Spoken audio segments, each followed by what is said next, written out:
नमस्कार दोस्तों। आज मैं आपको सुनाने जा रही हूँ कि एक माँ अपनी छोटी सी बच्ची को मंदिर की सीढ़ियों पर छोड़कर चली गई। उसके बाद जो हुआ उसे देखकर लोगों की होश उड़ गई। संजीव एवं आरती खुशहाल जिंदगी जी रहे थे। उनके 2 छोटे बेटे थे। एक बेटा 5 साल का और एक बेटा 3 साल का था।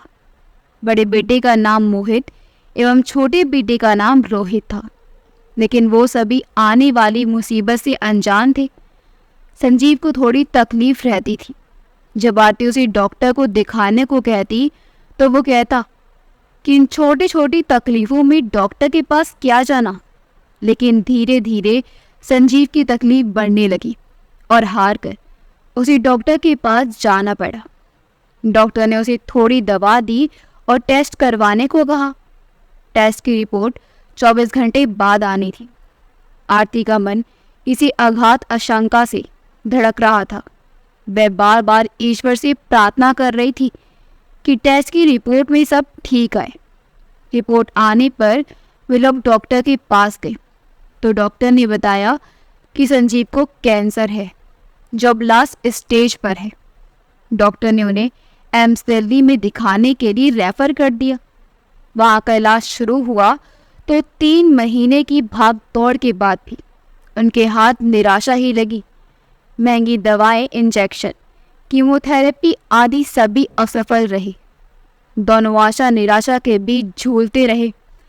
संजीव सोचता था कि उसने बच्चों के लिए क्या क्या सपने देखे थे, अब वह उनके लिए कुछ भी नहीं कर पाएगा। आरती उसको समझाती और चिंता करने से मना करती। आरती की स्थिति और खराब थी। ना वह पति से कुछ कह पाती थी और बच्चे तो अभी छोटे ही थे। किसी तरह वह अपनी हिम्मत बनाए हुए थी। आखिरकार वह धन संपत्ति सब कुछ देकर भी अपने पति को बचाना पाई। रिश्तेदार अब एकत्र हुए, क्रियाक्रम हुआ। थोड़े दिनों तक रहकर वे लोग अपने घर चले गए। इतनी बड़ी जिम्मेदारी उठाने का किसी में भी साहस ना हुआ। आरती प्रेग्नेंट भी थी। रिश्तेदारों के जाने के बाद वह अकेली रह गई। ये मुसीबत के दिन वह अपने बच्चों के साथ बड़ी मुश्किल से बिता रही थी। किसी तरह 3-4 महीने बीत गए। आरती की तबीयत खराब होने पर उसके पड़ोसियों ने उसे अस्पताल पहुंचाया। उसकी सास भी तबीयत खराब होने की वजह से आरती के पास ना आ पाई। अस्पताल में उसने एक बच्ची को जन्म दिया। तीसरे दिन किसी तरह वह अपनी बच्ची को लेकर घर आई। पड़ोस वाले भी कितना साथ देते, जितना किया वह बहुत था। बाकी जो जमा पूंजी थी वह भी खत्म हो गई। इस कमजोरी की हालत में किसी तरह रो रो कर वह अपने दिन बिता ही रही थी। आय का कोई साधन ना था। आरती ने हार कर दूसरे शहर में जाने का निश्चय किया, क्योंकि अपने शहर में वह कोई छोटे मोटे काम भी नहीं कर सकती थी। अपने 3 बच्चों को लेकर वह अनजान डगर पर निकल पड़ी। ट्रेन में संयोगवश एक परिवार मिला, जिसकी महिला ने आरती की मदद करने का निश्चय किया। वे उसे अपने साथ ले गई और अपने घर के पास एक छोटा सा कमरा दिलाया और कुछ लोगों के एड्रेस दिए जहाँ पर उसे कुछ काम मिल सकता था। उसे रहने को जगह तो मिल गई थी, लेकिन गुजारे के लिए उसे रात दिन कड़ी मेहनत करनी पड़ती थी। उसकी बच्ची बहुत छोटी थी। वह उसे अकेला नहीं छोड़ सकती थी और ना ही लेकर काम कर सकती थी। हार कर उसने उस बच्ची को मंदिर की सीढ़ियों पर लिटा दिया और स्वयं मंदिर के पीछे छुप गई। बच्ची जोर जोर से रोने लगी। माँ का मन तड़प उठा, लेकिन वह मजबूर थी। 3 बच्चों को पालना उसके लिए बहुत कठिन हो रहा था। वह मंदिर के पीछे इस उम्मीद में छिप गई कि शायद कोई मेरी बच्ची को ले जाए और उसका लालन पालन ठीक से हो जाए। तभी एक महिला आती दिखी। महिला के कानों में किसी बच्चे की रोने की आवाज़ सुनाई दी। जैसे जैसे वह नज़दीक पहुंचती जा रही थी, वहाँ आवाज़ें और स्पष्ट होती जा रही थी। जब वह मंदिर के पास पहुंची तो उसे एक सुंदर सी बच्ची तौलिया में लिपटी हुई सीढ़ियों पर पड़ी मिली। उसने दौड़कर उसे गोद में उठा लिया और इधर उधर देखने लगी। कि शायद उसके माता पिता वहीं कहीं हों, लेकिन उसे कोई नहीं दिखाई दिया। बच्ची उसके गोद में आकर थोड़ा शांत हो गई। उसने गोद में लिए ही भगवान की पूजा और अर्चना की और बच्ची को लेकर घर वापस आ गई। अजय उसके हाथों में बच्ची को देखकर आश्चर्यचकित रह गया। सब हाल जानने पर उसने पुलिस को फ़ोन किया। पुलिस तुरंत घर आ गई और उसने रिपोर्ट दर्ज कर दी और कहा कि हम लोगों ने अनाथालय में फ़ोन कर दिया है और बच्ची को तब तक के लिए अनाथ आश्रम भी रख देंगे जब तक कि उनके माता पिता नहीं मिल जाते। लेकिन अजय और रोशनी ने कहा कि बच्ची को अनाथ आश्रम भेजने की कोई ज़रूरत नहीं है। जब तक इसके माता पिता नहीं मिलते तब तक हम इसका लालन पालन अच्छे से करेंगे और जब माता पिता मिल जाएंगे तो हम उनको इस बच्ची को सौंप देंगे। अजय और रोशनी की शादी हुए 7 साल हो चुके थे। उन लोगों को कोई बच्चा नहीं हुआ था। वह दबा दुआ सब कुछ कर चुकी थी, पर उन्हें कोई सफलता नहीं मिली थी। सब ओर से उन्हें निराशा ही हाथ लगी थी। अब सब कुछ छोड़कर उन्होंने स्वयं को भगवान के सहारे छोड़ दिया था। बच्ची को पाकर रोशनी के मन में ममता का स्रोत फूट पड़ा था। ऐसा लगता था जैसे कि बच्ची के रूप में उन्हें जीने का एक सहारा मिल गया है। उन्हें लगता था जैसे भगवान ने उस बच्ची को उनके पास भेजा हो। अब उन्हें डर लगने लगा था कि बच्ची के माँ बाप मिलने पर वैसे कैसे दे पाएंगे। लेकिन बच्चे के माता पिता का पता कैसे लगता। उसके पिता पहले ही मर चुके थे और माता ने मजबूरीवश उसे छोड़ दिया था। बच्ची उनके घर में पलने लगी। दोनों ही उसकी आगे पीछे लगे रहते। उसकी खुशी में ही उनकी खुशी थी। बच्ची 3-4 साल की हो गई थी। उस बच्ची का नाम उन्होंने आद्या रखा। अचानक शाम को खड़े खड़े ही एक दिन रोशनी गिरकर बेहोश हो गई। उसको उसके पति ने डॉक्टर को दिखाया। डॉक्टर ने परीक्षण करने के बाद बताया कि वह प्रेग्नेंट थी।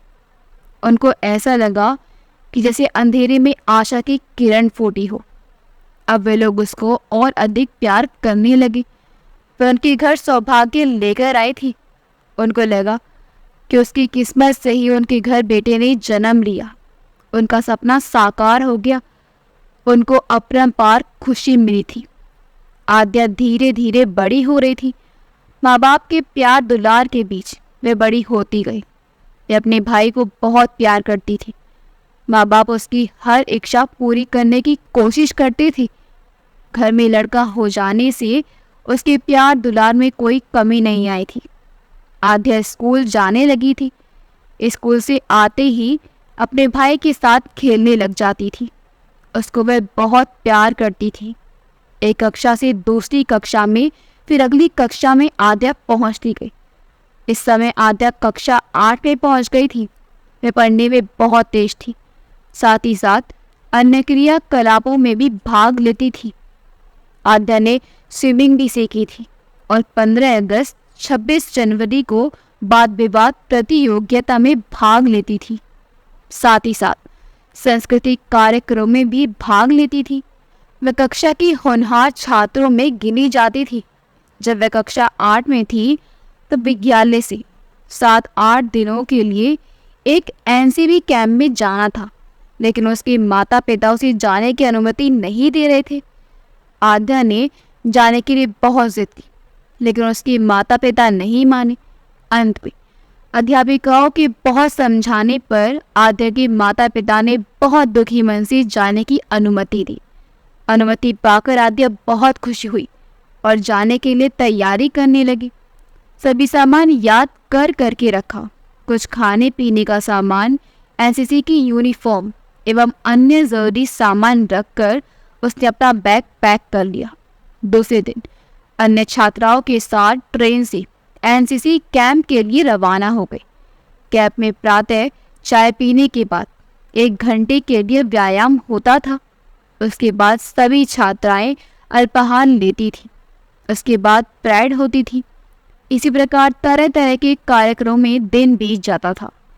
मध्याह्न समय भोजन करने के बाद थोड़ी समय विश्राम के लिए मिलता था।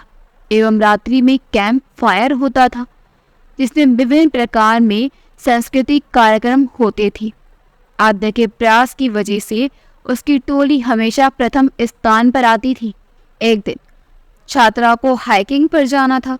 संकेतों को ढूंढते हुए उसी मार्ग पर चलकर उन्हें अपने साथ पर आना था। सभी छात्राएं निकल पड़ी और संकेतों के सहारे आगे बढ़ती रहीं। इसी बीच रास्ते में एक तालाब आया, जिसमें बारिश के कारण बहुत अधिक पानी भरा हुआ था। एक छोटी बच्ची खेलते हुए तालाब के निकट आ गई।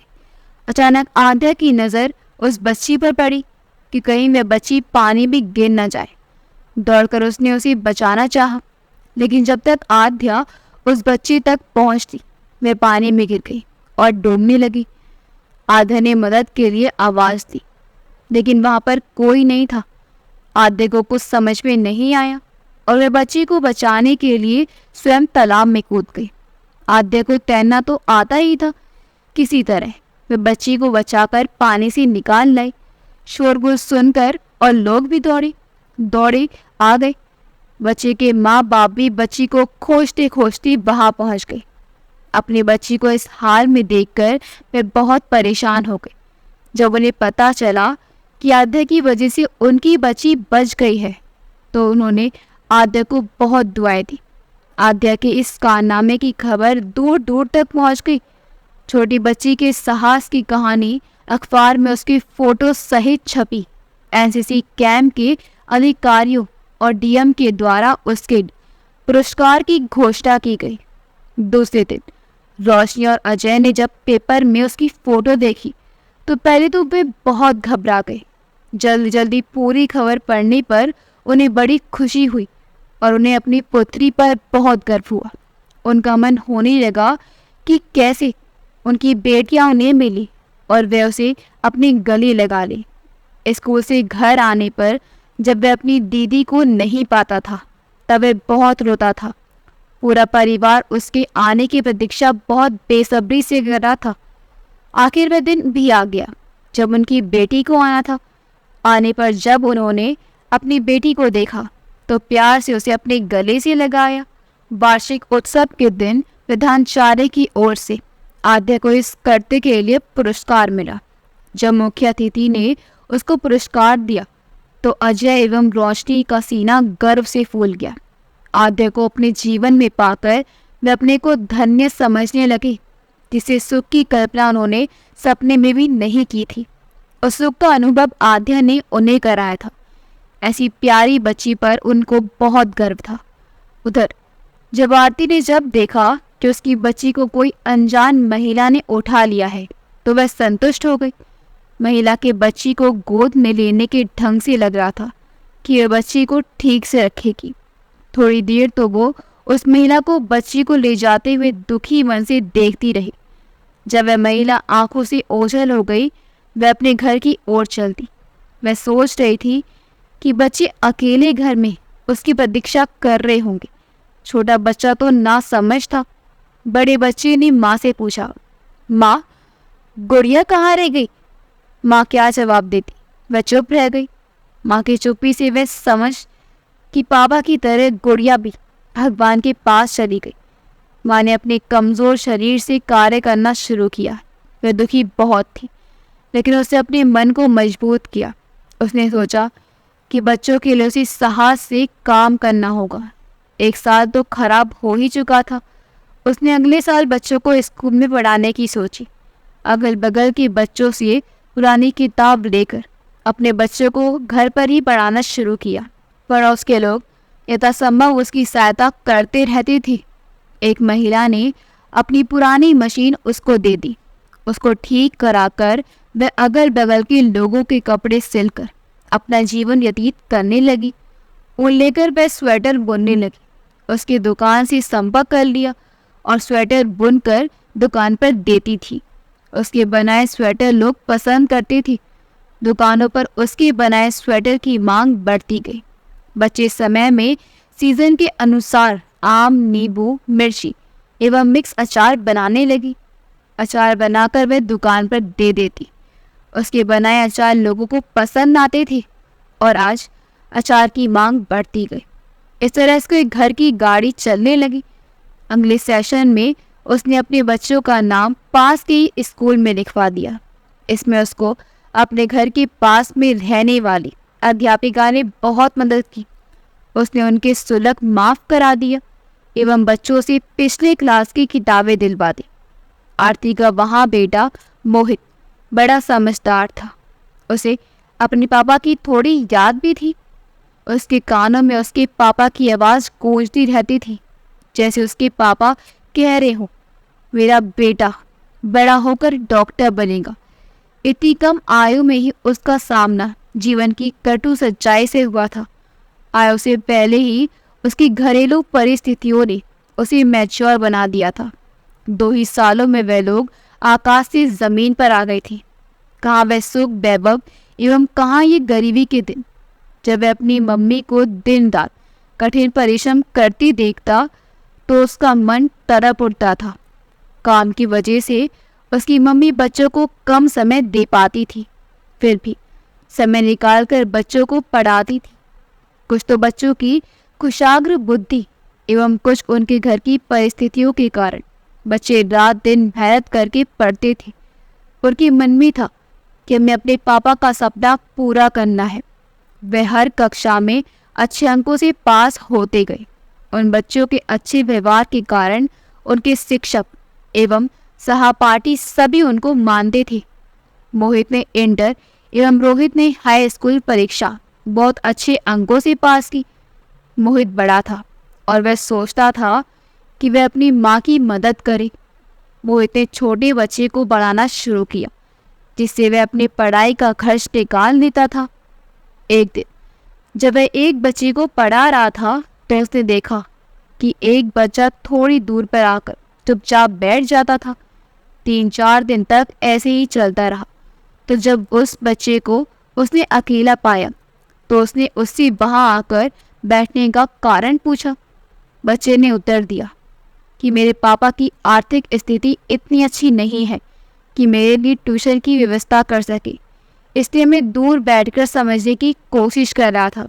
मोहित ने उससे कहा कि उसे जो कुछ भी पूछना हो वह आकर पूछ लिया करे, वह उसे पढ़ा देगा। मोहित का पीएमटी की परीक्षा में सिलेक्शन हो गया। पड़ोस में एक बैंक ऑफिसर रहते थे। उनकी सहायता से उसे एजुकेशन लोन मिल गया। मोहित ने केजीएमसी में एडमिशन ले लिया। आरती को लगने लगा था कि अब वह अपने पति का सपना पूरा करने में सक्षम हो पाएगी। खुशी से उसने अपने बच्चों को गले लगा लिया। उसे लग रहा था कि उसकी मेहनत सफल हो रही है। उधर अजय रोशनी अपने बच्चों के साथ बड़े सुख से दिन बिता रहे थे। उन्हें अपनी बिटिया पर गर्व था। छोटा बेटा भी आद्य की तरह पढ़ने में होशियार था। आद्या बड़ी हो रही थी। वह अपनी मम्मी के साथ घर के कामों में हेल्प करती थी। आद्या ने हाई स्कूल इंटर परीक्षा अच्छे अंकों में उत्तीर्ण कर ली थी और अपने भाई को भी पढ़ने में मदद करती थी। आद्या के बड़े होने के साथ साथ उनके माता पिता के मन में उसके भविष्य की चिंता भी होने लगी थी। आद्या का मन पढ़ाई में बहुत लगता था। वह आगे पढ़ाई करना चाहती थी तथा प्रतियोगी परीक्षाओं में बैठना चाहती थी। वहीं उसके माँ बाप सोचते थे कि लड़की जितना ज़्यादा पढ़ लिख जाएगी उतनी ही अधिक अच्छा लड़का ढूंढना होगा। आद्या के घर के पास उसकी एक फ्रेंड रहती थी। दोनों में घनिष्ठ मित्रता थी। उसकी फ्रेंड गौरी का भाई विवेक कंपटीशन की तैयारी कर रहा था। गौरी के घर से उसको पढ़ने के लिए बुक्स मिल जाती थी और प्रतियोगिताओं के बारे में पता चलता था। वैसे उसे उसके मन में भी इन परीक्षाओं में अपीयर होने की इच्छा जगी।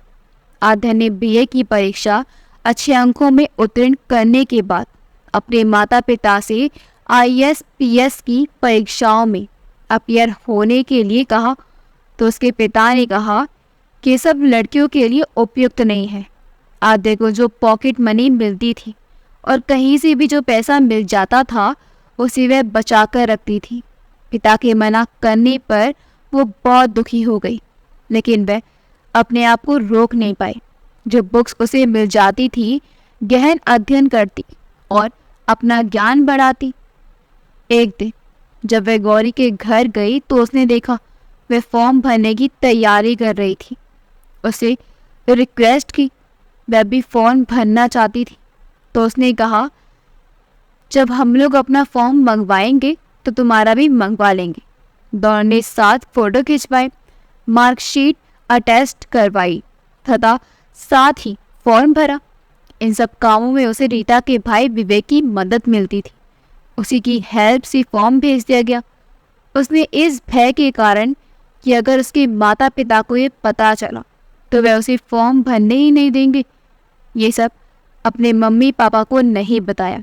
विवेक की हेल्प से फॉर्म भेजने के बाद आध्या ने गौरी के साथ मिलकर अध्ययन करना शुरू कर दिया। उन लोगों को इसमें विवेक से बहुत सहायता मिलती थी क्योंकि वह स्वयं भी इस परीक्षा के लिए तैयारी कर रहा था। अपने नोट्स तथा बुक्स इन लोगों को भी पढ़ने के लिए दे देता था। आद्या के पापा को आद्या को गौरी के घर भेजने में कोई आपत्ति नहीं थी। इस तरह से आद्या परीक्षा में अपियर होने की अपनी तैयारी करती रही। आद्या ने एमए में भी एडमिशन ले लिया था और साथ ही साथ प्रतियोगी परीक्षाओं में अपियर होने के लिए भी कठिन परिश्रम करती थी। इस प्रकार से आद्या ने आईएएस की कॉम्पिटिटिव परीक्षा दे दी। वह सोच रही थी कि कोई ज़रूरी नहीं कि सिलेक्शन हो ही जाए। बस ये सोचकर उसने परीक्षा दी कि सिलेक्शन हो या ना हो, कुछ ना कुछ तो अनुभव तो होगा ही और उसका ज्ञान भी बढ़ेगा। गौरी ने भी आद्या के साथ ही परीक्षा दी थी। गौरी के पापा ने जब रिजल्ट निकला तो दोनों के रिजल्ट पेपर में देखे। दोनों के ही अनुक्रामक पेपर में होने पर गौरी के पापा बहुत खुश हुए। गौरी एवं आद्या को भी सफलता पाने पर बहुत प्रसन्नता हुई, लेकिन आद्या के मन में ये चिंता होने लगी कि उसने तो घर में बिना बताए ये परीक्षा दी थी, वह अपना रिजल्ट घर में कैसे सबसे बताएगी। गौरी के पापा को ये पता नहीं था कि आद्या ने बिना बताए ही ये परीक्षा दी थी। गौरी के पापा ने जब आद्या के पापा को आद्या के आईएएस की परीक्षा में सफल होने पर बधाई दी, आद्या के पापा ये तो जानते ही नहीं थे कि उनकी बेटी परीक्षा में अपियर हुई थी। उन्हें आश्चर्य हुआ, लेकिन उन्होंने गौरी के पापा को ये नहीं बताया कि उन्हें ये पता नहीं था और उन्होंने उन्हें बधाई देने के लिए धन्यवाद कहा। आद्या के पापा इस बात की प्रतीक्षा कर रहे थे कि आद्या उन्हें स्वयं अपनी सफलता के बारे में बताए। आद्या समझ नहीं पा रही थी कि कैसे वह अपने पापा को ये बताए। आद्या ने अपने पापा से सर झुकाकर कहा कि पापा, मुझसे गलती हो गई। मैंने आपसे बिना पूछे फॉर्म भर दिया था और बिना बताए ही परीक्षा भी दी थी। संयोगवश मैं उस परीक्षा में सफल भी हो गई हूँ। आद्या के पापा ने आद्या को गले से लगाते हुए कहा कि बेटा, माफ़ी तो मुझे मांगनी चाहिए थी कि मैं अपनी नासमझी और कमज़ोरी के कारण तुम्हारे सपनों को पूरा करने में रुकावट बन रहा था, लेकिन बाढ़ आती हुई नदी को क्या कभी कोई रोक पाया है। आद्या पहले तो सोच रही थी कि उसे छुपाकर फॉर्म भरा और एग्ज़ाम दिया, ये उसकी बहुत बड़ी गलती थी। वह मन ही मन डर रही थी, लेकिन जब उसके पिता ने उसकी सफलता पर खुश होकर उसे गले लगा लिया तो वह बहुत प्रसन्न हो गई। उसके मन का अपराध बहुत दूर हो गया। अब वह अपनी सफलता पर मन से खुश हो पा रही थी। इंटरव्यू क्लियर करने के बाद उसे ट्रेनिंग के लिए कहाँ जाना है और कब रिपोर्ट करना है, इससे संबंधित विभाग से एक पत्र आया। उसके मम्मी पापा उसकी सफलता पर खुश तो बहुत हो रहे थे। इस पत्र को पाकर उनके मन में फिर दुविधा की स्थिति आ गई। वे समझ नहीं पा रहे थे कि इतनी दूर अपनी बेटी को अकेले कैसे भेजेंगे। पहली बार उसे इस प्रकार घर से दूर एकदम अकेले जाना था। फिर उन्होंने अपने मन को समझाया कि एग्ज़ाम क्लियर करना कितना कठिन होता है। उनकी बेटी ने बिना घर की कोई हेल्प ली स्वयं ही परिश्रम करके इस एग्ज़ाम को क्लियर किया था। अब उसकी राह में रोड़ा अटकाना ठीक नहीं। अपने मन को मजबूत करके वह उसके जाने की तैयारी करने लगे। ट्रेनिंग के बाद आद्या की नियुक्ति उच्च अधिकारी के पद पर हो गई। अब तो उसे बंगला, गाड़ी सब ऑफिशियली मिल गया। नियुक्ति तिथि पर जाकर उसने ज्वाइन कर लिया एवं निष्ठापूर्वक अपना काम करने लगी। उसके मम्मी पापा अपनी बेटी के ऊपर फूले नहीं समा रहे थे, लेकिन कहीं ना कहीं उनके मन में अब ये डर सताता था कि अब तो उन्हें इसी स्टेटस का लड़का ढूंढना होगा। वे कैसे ये सब कर पाएंगे? आद्या की ज्वाइनिंग मेरिट में हुई थी। वह हमेशा इस बात का ध्यान रखती थी कि किसी असहाय व्यक्ति के साथ कोई अन्याय ना होने पाए। इसी बीच विवेक ने आईपीएस का एग्ज़ाम क्लियर कर लिया और संयोगवश उसकी नियुक्ति भी मेरठ में हुई थी। वह लोग अक्सर आपस में मिलते रहते, ये कभी ऑफिशियली मीटिंग में तो कभी वैसे ही। आद्या एक बार गाड़ी से एक ऑफिशियल मीटिंग अटेंड करने जा रही थी। संयोगवश उसके सामने एक एक्सीडेंट हो गया। परिवार के कई सदस्यों को काफ़ी चोट लगी थी, लेकिन एक सदस्य की हालत ज़्यादा खराब थी। पहले तो आद्या ने जाने की सोची, लेकिन फिर उसका मन नहीं माना और रुककर उसने स्वयं ही स्थिति का अवलोकन किया। उसने स्वयं ही पुलिस को और हॉस्पिटल को फ़ोन किया। एक आईएएस ऑफिसर फ़ोन पर। पुलिस तुरंत एक्टिव हो गई और दुर्घटना स्थल पर पहुंच गई। थोड़ी देर में एम्बुलेंस भी आ गई और घायल लोगों को शीघ्र ही हॉस्पिटल पहुंचाया गया। तुरंत मेडिकल ट्रीटमेंट मिल जाने की वजह से उस आदमी की जान तो बच गई। दूसरे दिन उसके इस कृत्य की सूचना पेपर में छपी। पेपर में उसकी बहुत सराहना की भी गई। आद्या के मम्मी पापा इस प्रकार की खबरों को पढ़कर बहुत प्रसन्न होते थे, लेकिन साथ ही साथ उसके मन में इस बात का दुख बना रहता था कि वह लोग उसके लिए योग्य वर्ग कैसे ढूंढ पाएंगे। इस कार्य के लिए वह स्वयं को असमर्थ पाते थे। इसी बीच एक मुसीबतों का पहाड़ उन पर टूट पड़ा। कॉलेज से लौटते समय उनके बेटे का एक गाड़ी से एक्सीडेंट हो गया। शीघ्र ही उसे हॉस्पिटल पहुंचाया गया। आद्या को जैसे इस बारे में पता चला, वह तुरंत ही दौड़ी दौड़ी हॉस्पिटल पहुंच गई। उसकी वजह से हॉस्पिटल में उसका स्पेशल केयर हो रहा था। उसकी हालत रक्त निकल जाने की वजह से सीरियस थी। डॉक्टर के अथक परिश्रम और तुरंत मेडिकल मिल जाने की वजह से धीरे धीरे उसकी हालत में सुधार आ रहा था। डॉक्टर ने कहा, अब वह खतरे से बाहर है। 5 दिनों के बाद डॉक्टर ने उसे डिस्चार्ज कर दिया। खुशी खुशी वह लोग उसे घर ले गए। आद्या के माता पिता आद्या से बहुत खुश थे। आज उसी के कारण उनकी बेटी का इतना अच्छा इलाज संभव हो सका था, नहीं तो शायद उनकी बेटी की जान बचाना मुश्किल हो जाता। आद्या और विवेक अक्सर एक दूसरे के संपर्क में आते रहते थे, कभी कभी ऑफिशियल ज़रूरत से और कभी कभी पर्सनली ही मिलते थे। धीरे धीरे उनमें घनिष्ठता बढ़ती जा रही थी। आद्या के मम्मी पापा को इतनी उम्मीद नहीं थी कि लड़की होकर आद्या इस तरह से उन लोगों का नाम रोशन करेगी। वे लोग उससे बहुत प्रसन्न रहते थे। आद्या के कारण अजय और रोशनी का समाज में मान सम्मान बढ़ गया था। साथ ही मन में वे बड़ी दुखी रहते थे कि वो लोग अपनी बिटिया के लिए योग्य वन नहीं ढूंढ पा रहे हैं, क्योंकि उनकी जाति के लोग जो इस स्टेटस के थे, उनकी मांग इतनी अधिक थी कि वह उसको पूरा करने में अपने को पूर्णतया असमर्थ पा रहे थे। अगर शायद वे किसी तरह मांग को पूरा भी कर सके तो उनको हाई स्टेटस की अहम भावनाओं का वे क्या करती, क्योंकि उनका स्टेटस स्वयं का तो इतना हाई नहीं था। इसी चिंता में उनके रात दिन बीतते जा रहे थे।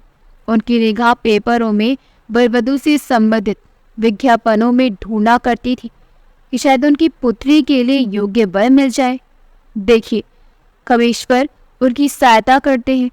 उधर आरती को रात में तबीयत खराब होने की वजह से बहुत देर तक नींद नहीं आ रही थी। उसे अजीब सी उलझन थी और विभिन्न प्रकार के विचार उसके मस्तिष्क में आ रहे थे। उसको अपनी परिस्थितियों पर रोना आ रहा था कि जिनकी वजह से उसे अपनी छोटी सी बेटी को छोड़ना पड़ा था। वह सोच रही थी कि वह जाने कहाँ और किस हाल में होगी। उसने अपने मन को समझाया शायद उसने ठीक ही किया, अन्यथा उसे अपने तीनों ही बच्चों से हाथ धोना पड़ता। इसी तरह धीरज करके अपने मन को समझाकर वह उठी और दवा खाई। दवा खाने की थोड़ी देर बाद उसे नींद आ गई। सुबह जब नींद खुली तो 6 बज चुकी थी। जल्दी से वह उठी और उसने अपने दोनों बेटे को जगाया और स्वयं फ्रेश होकर नाश्ते की तैयारी में लग गई। छोटा बेटा रोहित पढ़ाई कर रहा था, साथ ही वह प्रतियोगी परीक्षाओं की तैयारी भी कर रहा था। वह भी किसी जॉब में जल्दी ही सेटल होना चाह रहा था, जिससे वह भी परिवार की सहायता कर सके। दोनों बेटे जल्दी से उठकर तैयार होने लगे। तब तक उनकी माँ ने नाश्ता तैयार कर दिया था। तैयार होने के बाद भी दोनों अपने अपने रास्ते चल दिए। मोहित का MBBS का अंतिम वर्ष था। उसकी इंटर्नशिप चल रही थी। 9 बजे डॉक्टर राउंड पर होते थे। उस समय अन्य जूनियर डॉक्टरों के साथ उसे भी साथ होना था। इस समय मोहित को तरह तरह के पेशेंट से मिलने का अवसर मिलता था। वह इस समय विभिन्न बीमारियों से ग्रसित लोगों से मिलता था। इस प्रकार उसका अनुभव बढ़ता जा रहा था। वह बहुत कुछ सीख रहा था। मोहित का ये अंतिम साल था। आगे उसे नहीं पढ़ना था, क्योंकि उसकी घरेलू परिस्थितियां इस प्रकार नहीं थी कि वह आगे पढ़ सकता। उसके अच्छे व्यवहार एवं परिश्रम के कारण सभी सीनियर डॉक्टर उसे बहुत प्रसन्न रहते थे।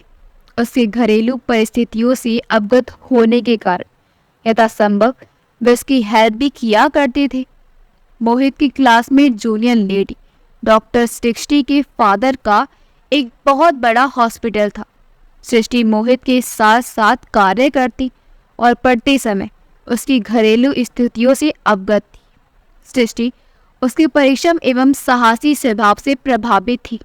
उसने देखा था कि उसे कितनी कम आयु से ही कितना कठिन परिश्रम करना पड़ा था। आज वे अपने बलबूते पर इस स्थान पर पहुंचा था। जब सृष्टि को पता चला उसके पापा के हॉस्पिटल में एक डॉक्टर की आवश्यकता है, तो उसने अपने पापा को मोहित के बारे में बताया और साथ ही ये भी बताया कि वे बहुत ही स्वाभिमानी है, इसलिए वह स्वयं आपके पास ही नहीं आएगा। इस प्रकार सृष्टि ने अपने पापा से मोहित की तारीफ करके डॉक्टर की पोस्ट के लिए ऑफर लेटर मोहित के पास पहुंचवाया। MBBS की डिग्री पाने के बाद जब मोहित को डॉक्टर की पोस्ट के लिए ऑफर लेटर मिला तो उसने उसे स्वीकार कर लिया, क्योंकि वह समझता था कि यही उसके लिए उपयुक्त है। डॉक्टर की पोस्ट ज्वाइन करने के बाद सैलरी मिलने पर वह घर को भी सपोर्ट कर पाएगा और अपना लोन भी पे कर पाएगा। अब वह अपनी माँ को इतना कठिन परिश्रम करते नहीं देख सकता था। आरती का बेटा डॉक्टर बन गया था। वह बड़ी खुश थी कि वह अपने बेटे को डॉक्टर बना पाई। एक दिन जब मोहित अपने रूम में पेशेंट को देख रहा था, उसे एक लड़की जाती दिखी। ध्यान से देखने पर उसने पाया कि ये उसकी क्लासमेट डॉक्टर सृष्टि थी। अपने असिस्टेंट से पूछने पर पता चला कि ये डॉक्टर साहब की बेटी है, जो अपने पापा से मिलने अक्सर आया करती है। इतने बड़े हॉस्पिटल से ऑफर लेटर मिलने पर उसे बड़ा आश्चर्य हुआ था। जब उसे समझ में आया कि ये कैसे संभव हो सका था, उसने सृष्टि से मिलकर उसको थैंक्स कहने की सोची। मैं सृष्टि से मिला और बहुत आभार व्यक्त किया। उसी हॉस्पिटल से कनेक्ट एड लेडीज़ हॉस्पिटल की ब्रांच भी खुली थी, जिसको डॉक्टर सृष्टि संभाल रही थी। अब उन लोगों का मिलना जुलना अक्सर होता रहता था। प्राय वे दोनों लंच साथ ही किया करते थे और कोई समस्या होने पर आपस में डिस्कस भी किया करती थी। इस प्रकार उनमें घनिष्ठता बढ़ती जा रही थी। मोहित बहुत परिश्रम पे काम करता। उसकी डायग्नोसिस बहुत अच्छी थी। एक से एक क्रिटिकल पेशेंट को उसने ठीक किया था। उसका व्यवहार भी सबसे इतना अच्छा रहता था। लोग उसे पसंद करते थे। मोहित और सृष्टि के परिश्रम से हॉस्पिटल दिन दूनी रात चुगनी उन्नति करता जा रहा था। दूर दूर से पेशेंट मोहित का नाम सुनकर उस हॉस्पिटल में इलाज कराने आते थे। मोहित और सृष्टि उस हॉस्पिटल के आधार स्तंभ से बन गए थे। इस प्रकार से मोहित अपने परिवार की देखरेख करने के साथ निरंतर उन्नति पथ पर अग्रसर होता जा रहा था। आरती अपने और अपने पति के सपने को साकार होते देख बहुत खुश थी।